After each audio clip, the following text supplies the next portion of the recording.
Hey y'all, I'm Carolina Tony. Thank you for stopping by my channel. Today the road brings me to Lynch, Kentucky. This is mine number 31. Was started right around World War I in efforts to get high-grade coal to help produce ammunition for the war effort during World War I.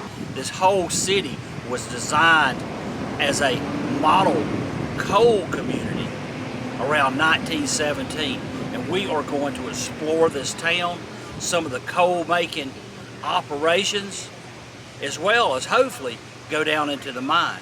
But right after this station, identification.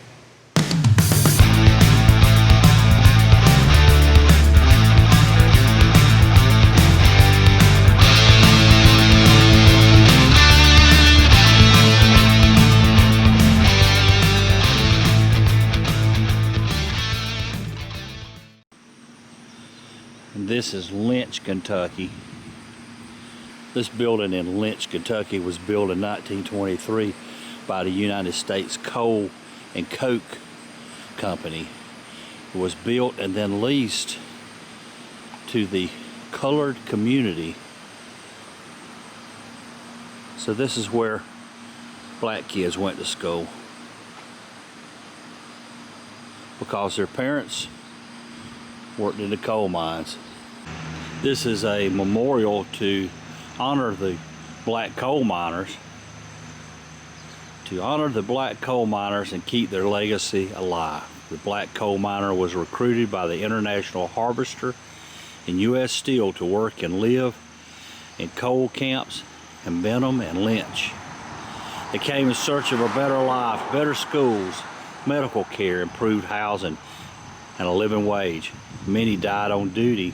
Many were physically disabled from accidents, but many live on today, and we thank them for giving us hope in the mountains.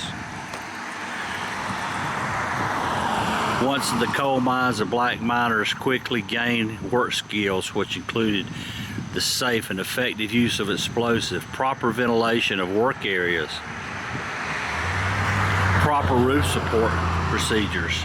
Despite the hazards of mining and economic penalties such as being short weighted at the scales, black coal miners saw life and work in the coal and opportunities for themselves and their families. This was a water filtration plant for the city of Lynch, as well as for the coal mine, taking on its water from an abandoned mine. And that is called a coal triple. It was used to store coal in for loading. In 1930, this was the largest coal triple in the world.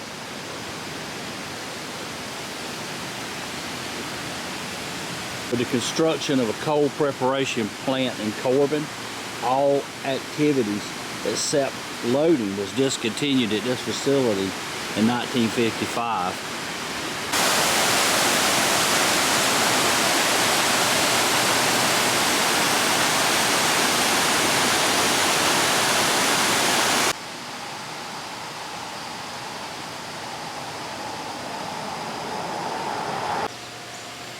This was a building that was used to load coal onto trains.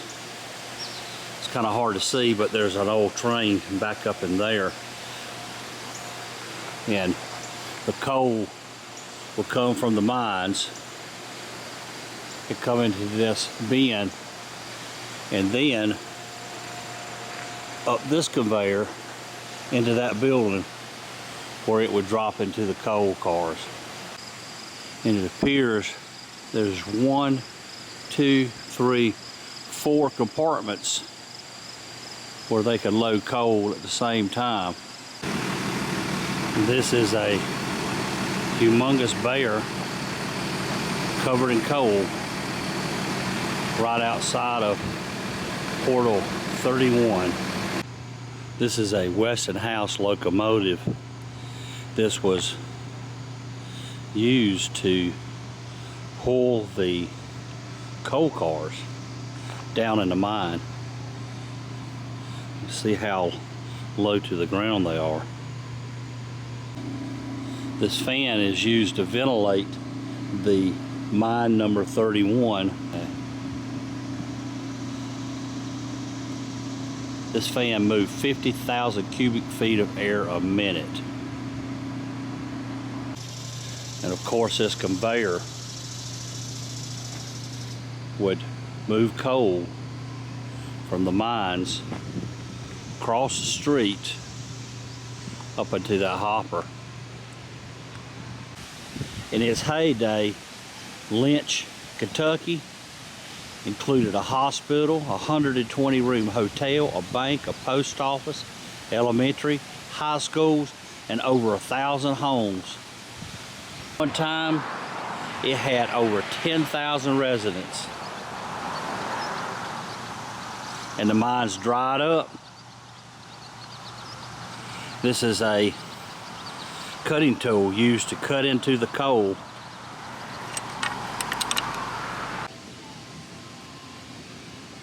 And this is what it looked like when it was in operation.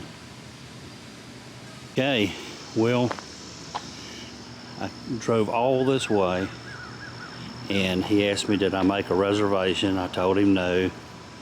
I told him I didn't know anything about a reservation, but he felt sorry for me.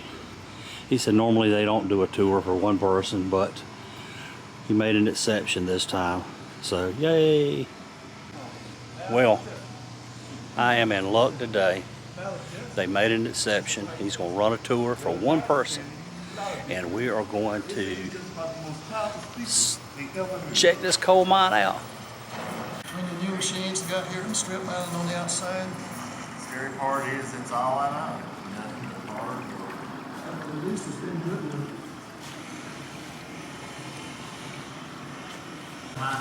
Here's a photograph of 1917 when this town of Lynch was actually started.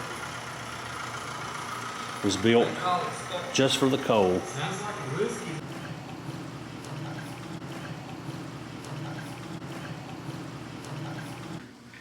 I'm Mike McKenzie. They call me Mac for short. I'll be your guide for today. Up front is our motorman.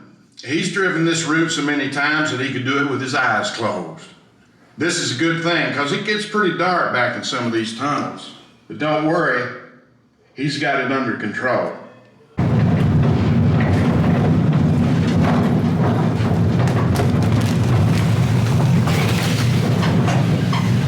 Sicily. I'm afraid I will never see them again. But my darling Maria and the bambinos, they won't have to live the way we did there. Back home, we work all day in the fields, in the hot sun. The bosses, the gabellotti, stood over us with guns, and each harvest they cheated us out of the grain we grew. And when light plants up and running, oh yes, light is good. Lynch will be the first mine with electric all the time. As we move on, so does time. At our next stop, 10 years have passed. Year 1920. Mine. Yes, sir. And this one here's a nice one. When my family moved here from Alabama, my daddy said he worked in the mine so long, he had to pack his lunch in a tackle box so he can use the side drawers to hold his sandwiches. Yeah, yeah. I bet he and the guy rats got real friendly. Tony here tells me that you're gonna show us the ropes. This is true.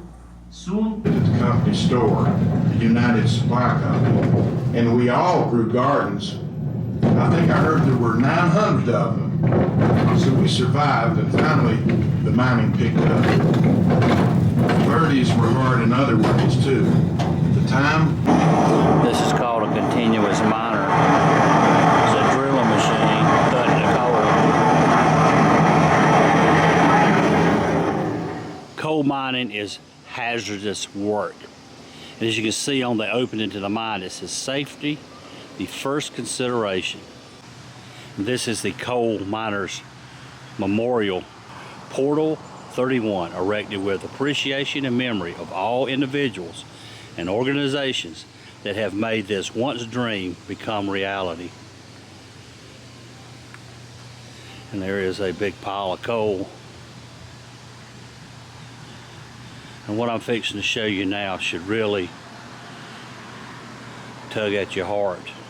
In memory of all the men who lost their lives mining coal in the Lynch district from 1918 all the way through, I'm through 1997. Okay guys, I hope you enjoyed our trip to the coal mine here in Lynch, Kentucky.